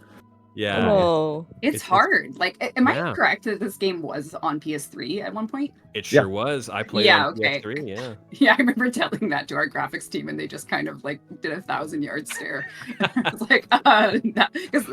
you could kind of tell by Stormblood. It was like, okay, guys, PlayStation 3 is over. You gotta upgrade now. Oh, yes, wow. I believe that was when the mandatory switch over was for Stormblood. Oh, really? Yes, they cut off PS3 support at Stormblood. And, okay, that makes sense. Wow. All right. Yeah. Okay. And I understand. I was trying to do Titan Extreme, and it was running at a solid 4 frames per second. But it's been very interesting to see people's reactions to how their characters have changed. Michael, how about you? Dawn Trail general impressions. What have been some standouts for you without spoilers? But yeah, what are your feelings? How have you enjoyed the new expansion? You can check out hit video game website IGN.com and check out the Dawn Trail review. You know what I'm saying? I reviewed it for IGN. So I had to it's weird whenever you play a long RPG for review, and in this particular case, because it's an expansion and you don't get early access to, or journalists don't get previous access because it goes live when it goes live. So you feel like you're racing against everyone else in games media. But I didn't really. I was able to take my time at least and actually enjoy it and really think about what it is that resonated with me. And so I talk a lot about how the first half of the game is a lot of setup, but this is a new era for 14, so they have to take that time to establish a new world and new cultures, and they're trying to explore different themes through these cultures, and I really, really appreciate that, especially as someone with that is connected to Latin American culture, and seeing how that has how that is represented throughout the various regions. And then you get wait, what was the okay? It's not really a spoiler, but I don't want to say it because I want Rebb to just have this sort of culture shock in a way. At a certain point, this game takes a pretty hard turn. Yeah, and then just before that, because we just got invaded, and there's okay. Oh yeah. Okay. Yeah. So yeah, it was really weird to hear a Texan accent in this game. Absolutely, because there's Pardon me? Uh-oh. Pardon me? You hear a Texan accent in this game every time you No. play Final Fantasy XIV with me. Stupid. I'm talking about from the voice cast. But because there's been no American accents in this game at all, ever. Yeah. And then all of a sudden, boom, we're in a saloon and fucking howdy partner and all this shit. Yeah, it was great. Redemption of Dinosaurs. Yeah, but I think by the time you get to the end of the game, it's oh, right, this is a Final Fantasy XIV expansion. Let's hit you in your feelings. And it touches on similar themes of the past, and I think that's just the way 14 is. But I always appreciate the fact that they take new and different perspectives and angles on familiar themes. And the way they do it by the end of this game is some of the most I was devastated is not the right word. I think I was very introspective. I think. Same. And it's the same thing with Endwalker, where you look towards yourself. You kind of internalize a lot of the things that the characters say, the story that is being told, and you kind of apply it in your own way. And I think Dawn Trail was a lot more intimate in that regard because it represented things that I had been through in the past year, and so Right. it was really hard. Yeah, it was really hard to like play through the ending of this game. So Yeah, I was messed up for a few days. Yeah, I know my fiance hasn't reached that point in the game yet, but I know I think we are sort of at a point in our lives where a lot of this stuff resonates with us relatively recently.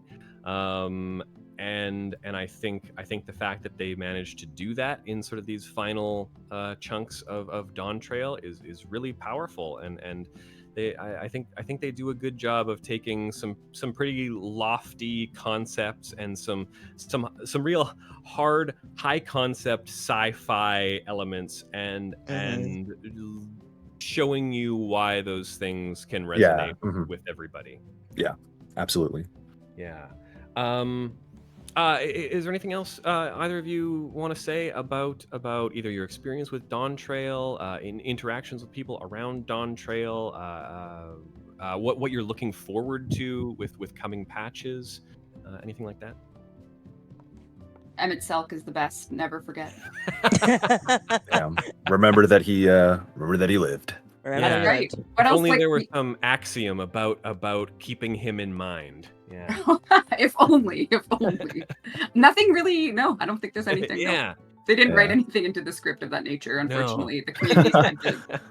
I will say, on the topic of Emmett Selk, I think at the end of Endwalker, it's so funny that he's like, damn, you've barely seen any of this world. Yeah. You can go here, you can go there, and like this Dawn Trail is one of the things that he had mentioned. This is the golden city of the new world. Yeah, it's like, oh shit, that is what we're doing. So when I'm looking forward to, I'm like, oh, what else was Emmett Selk cooking for us? Mericedia. I am ready to go to Mericedia. Sure. Oh, I'm so excited for Isn't one of the dragons there?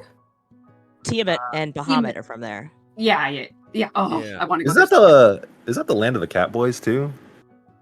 Well, it could be. We partially maybe. Yeah. We don't have solid information on some of the Makote migratory patterns. Right. But it's a potential. I think he mentions the Blind Frost up in the northern Authard as well. I'm excited to hit that. Yes. I don't know if either of you know this, and this is something that I'm going to mention on my upcoming lore tour of Alzadal's Legacy. But that's one of the places that Emmett Selk tells us to visit is the ruins beneath the Bounty. And right before the boss entry room, if you look up on the wall, and this is relevant, Rebb, you might not know why this is relevant, but Michael, you might recognize why this could be important. Up on the wall, tiny, just carved into one of the bricks, is very clearly the symbol of Azem. Oh. And I have been trying to find. Okay. Yeah. I know what. Yeah. All right. Yeah. That symbol seems to be showing up in some places, and I'm just curious: is that something Emmett Selk left for us? Is that something that we left for us? So I'm on the hunt for symbols of Azem in places that he's told us to visit. And he's just on graffiti. This is why we love our resident lore nerd. Yeah. Thank you so much. And thank you both so much for being here. I know, Michael, we've had you on Blood God plenty, but it's delightful to have you on Sharlayan Dropouts 5. Yeah. So thank you for coming. And Rebb, incredible. Thank you so much. Thank you. I just appreciate you showing up so much, especially when you've got such a big trip ahead of you. It's been wonderful to have you. Very grateful for the inclusion, and I hope you hit those goals. Let's do it for Trans Lifeline. Yeah, absolutely. And hey, go play Warframe, everybody. There you go. Yeah. Is there anything in particular coming up? Is there any new content, things you want to shout out that you think people would be interested in? We always are cooking something. You know, it's free. Yeah. Try it out. Enjoy. It's a free game, and there's really cool people that work on it. Some of them are even here in this room right now. Yeah, interesting. Oh my goodness. I don't know. I don't know how we acknowledge that, if that's like a secret or not. But no one needs to know, or everyone needs to know. Not at all. As always, at every Sharlayan Dropouts, I always say, go play Warframe. It is absolutely free. It is a wonderful live service game that will bring you that ninja action each and every day for free. Oh my You God. can find out more at playwarframe.com. There you go. Motherfucker. My God, the thank you index so card much. over there. Thank you very much. Thank you. Thank Thank you you. both for being here. Thank Now you. get the hell off my couch so we can get to the block. Hold on, I gotta flex before I go. Please. There you Oh go. yeah. Oh, that's so sick. Oh yeah. Hold Oh, on. that's so sick. Where's my guy? Yeah, baby. Let's Oh, go. we're flexing. Perfect. Omega emote confirmed. Incredible. Beautiful. I love it. All right. Well, look, we've had some amazing guests. I don't even know what time it is. How are we doing for time, producer Eric Van Allen? We have all the time in the world, Vic. There's Oh boy. That is absolutely not true. within reason, but we have plenty of time. Don't worry. Oh, is that a good thing or a bad thing? Oh, we have plenty of time. Oh dear. Oh my. Okay. Well, how we all doing? How's everybody? Look, let's get another round of applause from our folks here, in person at the beautiful Blood God Studios Eorzea Annex. Absolutely. What a great set. You There guys we worked go. real hard on this. I'm seeing some familiar names in the audience. Thank you all for showing up. I appreciate you all. A lot of members of our community are here. You love to see it. Eric, Nadia, Mike, how you doing? How's your morning been? So. I don't know. It's Sunday, and It's I am Sunday. awake before noon. Exactly. So, Eric, you did this. Just remember this forever. Look, I did this, but I think our next segment, we really got to give them a hand for making this happen, because there's one thing about, just getting some folks on the pod and talking about 14, but this next segment, these are the folks who I think really tangibly made this segment happen. Mm-hmm. Yeah, I think it's time to bring on the people who made this happen. I would love to welcome to the stage the people who actually made the set we are standing on, who facilitated this, the housing freaks out there. First up, we've got the master of callouts, Andrea Shearon. Oh, hello. Oh, wow. I told y'all I was going to drop y'all in the voice chat. We were mid-yelling. We were saying very demure. Hello. Hello. Hello. How the hell are you? Doing good. Very good. We've got Andrea Shearon, we have Matt Donahue, and we have Kate Sánchez here. These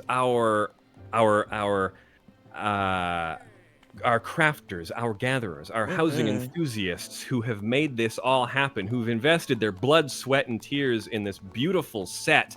If you're in the house, feel free to come on down to the couch. Coming on down. I'm coming onto the couch. There's a lot of poogies. Yeah. We were doing some rule breaking and summoning poogies. Oh, I saw. Oh, I did not know you were on top of somebody. Merged. It's not that kind of stream, not yet. Wait, hold on. Y'all sit together. There we go. Hold on. Oh, okay. Well, I love how sure. Matt's This is how I'm gonna just do. sitting. and you get to Blair Witch over in the corner. Oh, I did it again. Okay, well, you know what? What if I do this? You know, We got it. Okay, Sitting extreme cool. challenge. Oh, look, I'm like It's hard. leaning on to him. There we go. We're good. There we go. Oh, that's cute. Fantastic. Okay, let's talk about the fashion we have on display here for the listeners. What's everybody wearing? I'm wearing the PvP fit. I like the shoes a lot. So thank you. I like immediately that morning when it came out and was like, all right, we're doing crystalline conflict until I have enough for all of this. I had it dyed. It's so good. For some reason I'm not using faceware. I am doing it the old school way and I'm just now realizing that, so that's kind of silly. But yeah, PvP gear. You should everybody queue. Get it. Yeah, let's go down the couch. I am wearing the River's Breath striking gear. So I have I main a Pally, but the Sam glams are, in my opinion, sometimes better. So yeah, this is from the first dungeon with a nice little golden saucer demon ears to go with it. Yeah, we had that discussion about Pally glams. Like, was it on the last episode? Oh, it might have been just or the episode before. Yeah, I feel you absolutely. Yeah, Paladin job gear tends to be a little conservative. Yes. We could use something a little different. Yes. So yeah, I appreciate seeing some Paladin glams because we gotta stretch our legs. We gotta get a feel for some more looks. And finally. So I don't glam really, and so the most modest thing I had that wasn't looking ridiculous or made me take off my weapon, I have the level 90 or 100 crafting gear on. Nice. It seemed to be the nicest, easiest thing to put on. I appreciate that kind of dress. If it's easy to put on and it kind of coordinates and it's clean, I'm good. Look, that all of the reds and blues really make your Zell tattoo pop. Good. How the hell are you three? How you been? Good. I'm good. I'm tired. I was up all last night doing Valley Garmonda, and now I want to go to sleep. But I'm happy to be here. Hey, I was a good boy, and I went to bed early so I could make sure to wake up in time to be here, ready to rock and roll. Sure. Awesome. I appreciate that. And in general, thank you everyone for waking up at whatever time you woke up. Especially everyone in the audience too. I'm very appreciative that you're all here. It's really heartwarming. And look, we are raising money for Trans Lifeline. If you're listening to this, please head on over to our donate page. Eric, do we have a link? Do we have a page we can send people to if they're listening? I'm already in the chat dropping it. Don't worry. I'm on top of things over here. Drop that link. He's so good. I don't have to worry about it. Would you like an update on our numbers really quick? Because we have quite some numbers.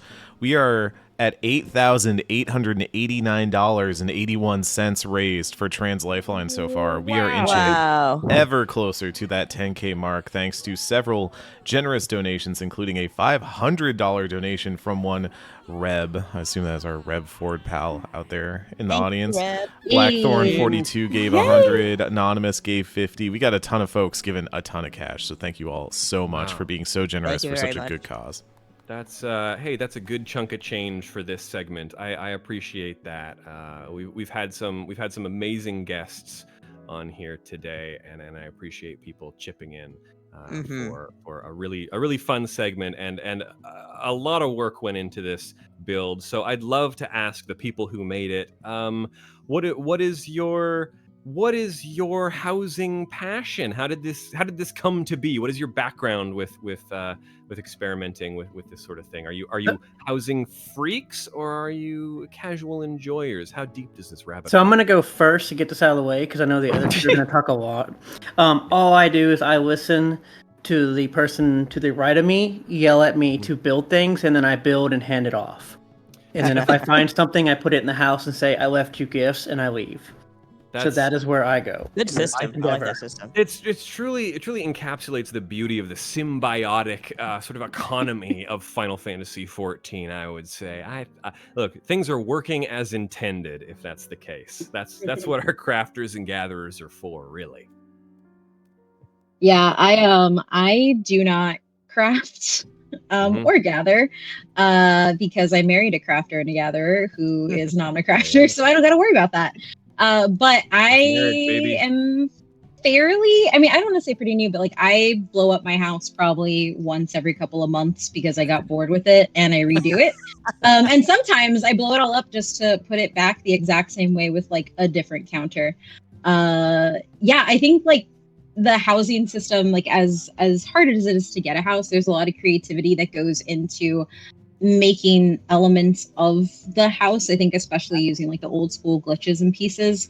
And as an example, I made a toilet in this house before we kind of renovated it to be the stage. And I went to my FC chat and to pretty much anybody that would listen and would ask them to come see my toilet because I was very proud of the pieces I had put together to make it. Together. So that I think encapsulates the pride I take in housing, but also like the excitement of a very small thing. Absolutely. Yeah. I think, Kate, like seeing you get into it again has really like rekindled my love for it. Whenever I see a friend like get into something that I've been kind of tired of in the game or like I burnt myself out on, it's just like it rekindles that love all over again. And watching you like piece things together to be like, we don't have a toilet item, but if I put several things together, it looks like a toilet. And I love that. It really, no, it's a ton of fun, and I think watching people get excited about it is always like a thing that makes me just all over again fall in love. But I do. I love housing, and I've loved housing for a while. And yeah, at what point in your 14 journey did you realize housing was a thing that you loved? Was it seeing other people do some of the amazing glitches and making these gestalt pieces of furniture out of disparate parts? What's sort of been your inspiration, and when did that happen in your 14 career? Yeah, I think at the end of Heavensward, I got a house. Decorated it very messily. It was baby's first house, but in Stormblood I saw friends like doing the floating thing. So you put a wall down and then you put the shelf down and then you vault something up, and you take hours and hours to build like a ceiling or something. And watching friends do that, I was obsessed with trying. I was horrible at it. But then I spent 6-7 hours one night just like putting as many beds in the sky as possible at my house so I could make like a ceiling. And that to me, like that challenge was so much fun, and trying to recreate things now. Like I love trying to recreate like classic Final Fantasy like scenery or something from another one. For the lay person who's maybe not as accustomed to how housing is intended to work and what housing enthusiasts do with the housing system, is there an easy way to sort of explain how you can do what you do? Yeah, I think so. Typically, you would just put something down, right? And then it snaps to the floor. There's like a grid system in there. I would think of it like The Sims, if you're familiar with that, like kind of how those work. But if you don't want something to snap to the floor, say you look at the bottom, like underneath a bed in the game, and you want to push that bed up into the ceiling so it looks like you have a custom ceiling versus what the game does by default, because typically you couldn't change something like that. So if you use other items strategically, this is not something I discovered, by the way, for viewers. This is like a housing community sicko thing that a lot of those people have done a really good job of figuring out what does what. And you can vault things up and create really wild custom stuff by using other items to force them to glitch. Yeah. Are there, for the people who are sitting here in the room or watching on stream, are there some examples of things in this room that you would say you use some of these techniques for? Yeah, I would say so. If you look at even just back here at this, what is it called? It's the Phasmascape. What is the bunny? Yeah, and the bunny floor. There we go. Floor, because technically you would have to use like a shelf or something like that to push those things up. But instead, this is like a whole rug almost. I guess rug's not the right word, but the floor. Yeah. And instead of being on the floor, it's in the air. Yeah. And so it's things like that, and then you kind of cut it off using the Phasmascape and vault the Phasmascape up a little bit, and then you have a window, because typically these things would be on the floor. Yeah. And it looks fantastic. Thank you again for yes, absolutely. Yeah, It's beautiful seeing this because I'm also a homeowner and I have in my home one desk and one chair, and the rest has been untouched. Men live like that and see no problem. It really is one of those meme, like, men live like this. Like, the outside I did a beautiful job, but if you go inside, it's just desk, chair on the first floor and then nothing else. Sure. That's just me, beautiful on the outside, but inside I'm just a desk and a chair, you know? Oh my god. Yeah, sounds familiar. So I will say Kate did something. Oh. I was just gonna say Kate did something that you should go look at upstairs. Sorry. I know for us, it took us I think 5 actual real life years plus of playing this game to actually get a house. Yeah. And so by the time we got one, basically Kate was like, I'm going to do everything I can possibly do to learn to then make this as beautiful as I can. And I think that was part of the thing, just like it was such a long journey and challenge of trying to just get a house. And we got one, we have to make the most beautiful house ever because we got one finally. Yeah. I haven't even tried to get a house. And I think go ahead. I was gonna say from that, I think it's called HG14, which is just HGTV, but for different people's houses, where they share how they built it, they share the different builds, and I think for me, the big piece was understanding that while I may not have been happy with what I could do, I hate the door.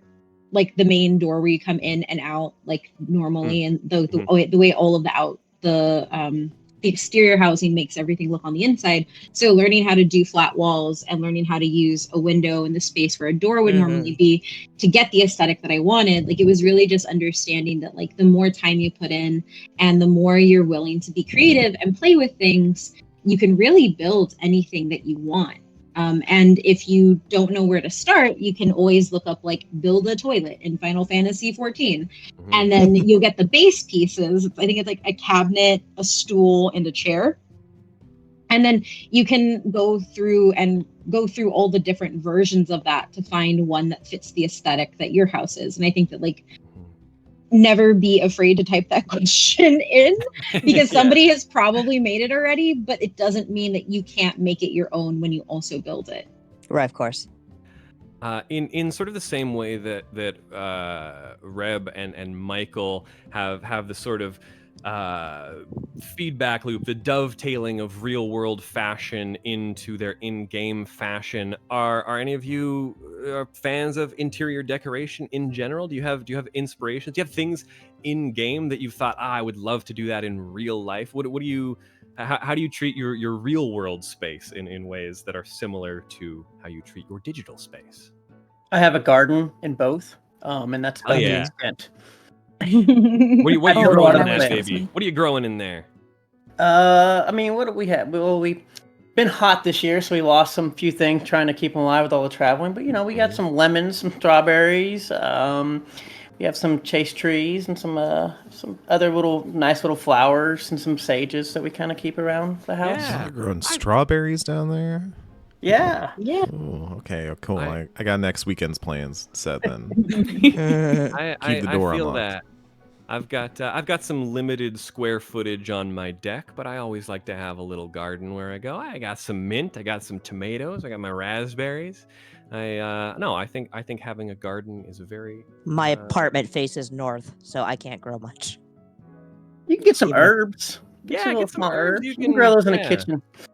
Absolutely. So, you can get maybe some low light stuff that'll just grow anywhere. You can also get the little portable rolly carts that you can put the soil and stuff out if you have a deck or anything like that. Because I'm also a gardening freak.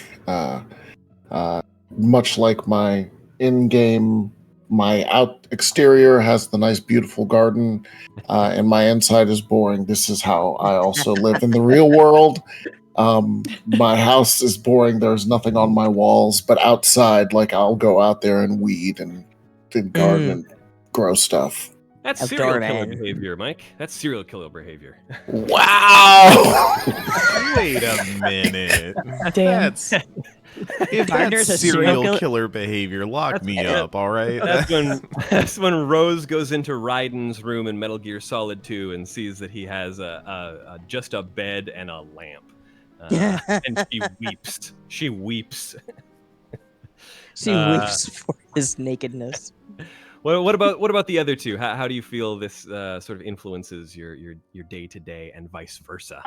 Well, we watch a lot of HGTV in general. I think that like I just like seeing what people can do with a space. When we renovated our kitchen when we first got our house, and it kind of felt the same. Where it's like I just need to make this more functional for me. I don't think there's anything. I don't know. I redid my office. Flat walls would be the flat big walls. thing. Oh yes, actually, yeah. I hate that all of our walls at our house are textured. I wish that I could just have nice flat matte walls throughout our house if we could. Because yeah, well, so is that a Texas thing? Because that's us too. Yes. Well, no. Well, but it's not only a Texas thing. It's a year thing. So it's like when your house was built, essentially. So the standard is with builder grade is they put texturing on the walls. It's supposed to make it not look as dirty if like there are fingerprints or anything like that because you have news for them. Yeah, you have the drywall and then you usually have the coat of the texture over it as like kind of like a barrier and then you have the paint. But what is become more in I guess like in style is like large flat molding instead of like kind of like the divoted ones that you see in older properties, and then also just like plaster based walls where it's just smooth, which is really what I would like in my home. But detexturing a wall is a lot of work, so I will not do that. Yeah, I can imagine. Do you get any inspiration on the furnishings, things like that? Do you see? I'm the kind of person who likes interior decoration. I think my apartment has a pretty cohesive style. I'm approaching some mid-century modern feels with a nice healthy dose of some city. I go to IKEA. And I say, "What's on sale?" And they say, "You can find anything there." This loser table that no one wants. What about your furnishings? Do you see inspiration from? I know Animal Crossing was a big thing for me. Even on the GameCube, I'd see sets in Animal Crossing and think, yeah, that's actually practical furniture that I would love to have in my human home. Do you find anything like that? It's weird. I think it's the other way around. I know what I really like in the real world, and I would like it in my Final Fantasy house. Yeah. What sort of style do you go for? What are you pursuing? I think I'm of two. I mean, I think our downstairs is pretty much the quote unquote typical adult space. Like it's pretty much modern farmhouse in our downstairs. But then when you go upstairs, have like my office and our loft area, and it's just a lot more focused on like a very large TV and a very large shelves that span the length of the wall because we have collectibles to put on there. Or like in my office, I have a dual workspace, and then I just have a lot of shelves with a lot of knickknacks. Like I am not a minimalist. I buy a lot of dumb things, and I would like to display said dumb things. So I'd like to state for the record, I am a minimalist, and all this stuff is not mine. Yes. yes. Sounds like my husband and I. Yeah. If I could live with just the chair, that'd be great. I like whenever we keep talking about here, all I have in here is just a chair in my house. I'm like, yes, that's all I want. Yeah. This is reminding me of, this is a weird tangent, but in our work Slack a while back, we'd been playing some open world game. I think it was Pal World. And we were amazed by how some people were building these amazing, resplendent housing for themselves, and then everyone else built like the cube. And that was the only way we could describe it. Was there were two trains of thought: either you built like this beautiful home for yourself, or you built the cube, the most utilitarian, like this will serve to house me as I sleep housing unit that you have ever seen. I think that's just the two schools of thought: is you either build a beautiful house or you build the cube. And y'all are stressing me out with those cubes. I don't like it. I don't sign off on this, for the record. You have 10 minutes to move your cube. I will say that's why I think it works. Like Matt and I play games together. It's our bonding time. It's the time, like it's what we enjoy. But in every survival game, open world game, anything where there is building, he collects resources and I build it because he would just live in a box. And I have higher standards. Hey, it's a cube, all right? I mean, it's a cube. Sometimes it has to be like Matt, brother from another mother. I feel you. I am also the crafter. Pretty much my in-game lifestyle is funded by housing people. That is what I sell. Like I will go and find housing stuff and build it and sell it to weird housing people. Yeah, people like Amarat stuff. And it's weird because like I'll put up like 3 of a specific type of chair and they'll all go to the same person. And I'm just like, what are you doing that you need? Making a chandelier. Yeah, like the chairs. One, it was like 4 tables. I built them and put them up and the same person bought all 4. And I was like, what are you doing in your house that you bought 4 tables? They could be vaulting them and using them to create some kind of fancy toilet. Yeah. Mm-hmm. I know for a while I was just selling milkshakes because they have the little Moogle milkshakes. I was just selling them. People were like buying like 10 of them. And I'm like, oh, okay, cool. I don't know what you're doing. You can see it on the bar upstairs. It's like a little like almost tiki drink looking thing with a little floating foam Moogle at the top. Aw. Just a couple more things I want to hit before we wrap up. Now, early on in 14, I don't tell the Square Enix reps, but I was really interested in out of bounds stuff in 14. And one thing that blew my mind is I went to one of the RP clubs, and in it they had a quote unquote elevator. And you would walk to a center spot, and then you would jump, and it would clip you out of the bounds of the main room. And they were able to decorate outside the geometry of terrifying the room itself. So you were essentially in a penthouse club, a rooftop penthouse club, with just sort of like the black void as the background. You were in the back rooms. Yeah, it gave them room to sort of place furniture outside the normal bounds, and I thought that was incredible. That was inspirational to me, and that's when I realized housing is on another level. Do any of you have experiences with stuff that just really blew your mind and like really inspired and drew you into this whole section of the game? Right now, I'm actually trying to do the elevator thing, not to vault someone out of bounds. I've accidentally sent myself out of bounds before, and it's terrifying. Just like totally unexpected, and you put something down, and suddenly you're surrounded by the void. I think you go to like the 13th when that happens. But no, you could use like a dragon. What is it? The dragon lamp, I think, and a couple of other things, and it will push your character up. And I'm trying to make a Rads at Han build because her name is Ashen Bride. If anybody, I think she's part of what Kate was mentioning, HD XIV, and she has all of these builds, and it's probably no surprise that a lot of her work like really inspired me to get started. And then I have another friend, Emerald, in game, who does like a lot of really cool builds. And I think she's been featured on there a couple times, and seeing those types of builds that make your character like force them up or do something like the ceilings that force your camera down so it doesn't clip and look funny. All of that stuff I think is just really cool, even if it's like a small detail. Yeah, it is. And that's like it's just, those are the things that made me really want to get into it. We'll see if I ever finish my elevator build. Either of you? I mean, I don't know. I think it was the first time I saw something that was completely not Final Fantasy. So it was like a Scandinavian, like an IKEA-based build. It was like Scandinavian inspired. Really modern, clean lines, and they had like a TV with like an L-shaped piece. And I was like, oh, you can do that. And I think the big thing, my favorite thing to watch on actual HGTV are kitchens and watching people build kitchens. And then I would say the most time I spend and the number of times that I do actually blow up my house just to redo the kitchen area is very high, because I think that part is probably the most fun for me after seeing what other people have done. I'm not really inspired by like the out of bounds stuff, just because I'm very, very scared that I may be banned from the game, and I'm like, oh, I must be. I'm very, very scared of that. But I do think, like, overall, just seeing that you can create something that is completely different, and I would say completely on the opposite end of the spectrum aesthetically than what Final Fantasy usually is, I think is really fun and really intriguing. And I think that's why I've really taken to housing.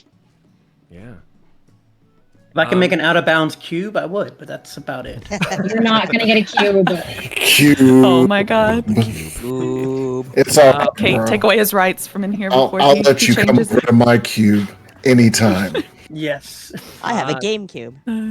Thank you all so much for being here, and thank you again for building this amazing space. One more round of applause from the people in the theater here. It's really fantastic. Really appreciate it. Is there anything you guys would like to plug? Where can people find you? Is there any housing resources you'd like to direct people to if they're interested in exploring this side of the game? Because I know it's not something that a lot of people instantly think of, but I think is really lovely to sort of explore and let people know that even exists, you know? So I'm going to go first just because I'm sure they'll have a more detailed answer as usual. But I do want to tell people, I do believe you can I think getting a house is a lot. Okay, I'll put this in preference of context. Getting a starter home or a small house is more achievable than probably you think it is. There are plenty of resources out there and websites that keep track every time you're bidding and everything else. But getting a small house, I think, is doable for a lot of people. It's usually not as much gil, and there's usually quite a bit of quantity available. I think there's like 58 that were available last week for like on just this server alone. And so I think if you think you can't, like, oh, I've never tried, it's never going to happen. Yeah, if you start getting the medium largest, we can different story. But I think getting a small, if you really want to get a house, I think if you take some time, it is a very doable thing to do. I think I'm going to look into that because I have an apartment, but I already filled it up with a shark and a giraffe. That's perfect. Love the shark. We had a shark and then it got kicked out of the house because it wasn't nice enough. Oh no, poor shark. Where did it go? Did you flush it down the toilet? Wherever Kate threw it. She might have threw it back in the ocean with all of Eric's minions. Yeah, we got desensitized. I guess for plugging stuff, you can find all my work and stuff over at butwhythough.net. That's mine and Matt's website that we run together, focused on video games, TV, film, and anime. We do reviews, interviews. Actually, we have 2 interviews up, one with Luis Bermudez, who's the voice of Kona, and one with Spencer Ortega. And then I have one with Javier also coming out next week. So if you're interested in 14 stuff, you can go look at that. Yeah, we know them. And then but I think other than that, I would say like just go meander around HG14 or HG XIV. I think you don't know what you don't know, and I think sometimes it helps to see what is possible. And the cool thing, I would say from the housing perspective as well, we know that like mods are the bane, or you can't mod in Final Fantasy specifically because of, whatever. But the housing glitching is a creative force that I do know that I've seen interviews with developers talk about how creative and how awesome it is to see what people are able to do by playing within what's available in the housing pieces. And I think when you realize that like it's a creative avenue that is celebrated, it can be a lot of fun. Yeah, I think if they didn't want people glitching stuff, they would have done something about it. Yeah, and I think agree. Yoshida has even said that he doesn't want to mess with how the furniture glitches and stuff like that because people have made such cool stuff. But yeah, okay. Maybe you can find me over at Destructoid. I am an associate editor over there, and maybe some recent stuff. I got to talk to Kate, circling back to But Why Though. So maybe check out their YouTube also. We had a cool video chat about Dawn Trail, and then a really cool piece on the South. So it's relevant now Sweet. with Dawn Trail coming out. Yeah. Yeah. Definitely would go check those things out too. And to echo, like the HG XIV Discord, I think is a really helpful place, and they have tutorials for starting folks and all that good stuff. So. Sure. I'd also say for inspiration, I know the website Housing Snap has some Yes. really great places on it that just look incredible. Thank you, all three of you again. Thank you so much for coming on the show. Really appreciate it. We've raised a ton of money just in this segment alone for Trans Lifeline. Oh, nice. And That's awesome. we wouldn't be able to do it without special guests like you. So thank you so much. Thank you so much. Yo, Thank thank you you all for guys. having us. Now get the hell off my couch. Hold on, I gotta bow first for all the people. There we go. There we go. Oh. Okay, I can't do much. I have the proper thing. All right, where are the stairs? I have such a proper bow as a Hrothgar. Let's go. Ah, yes.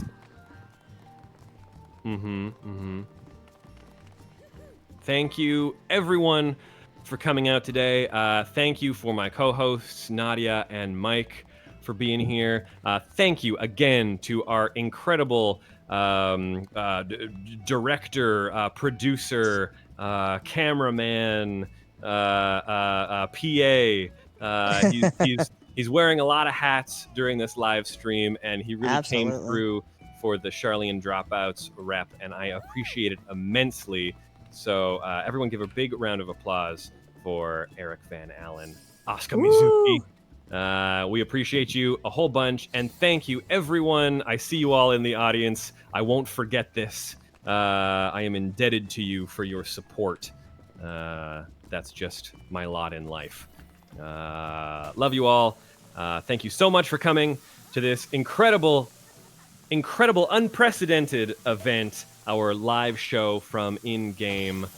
And as I say at the end of every episode, we do not know. And don't that just beat all? Oh, Ray. You're watching the Blood God Pod charity stream, benefiting Trans Lifeline.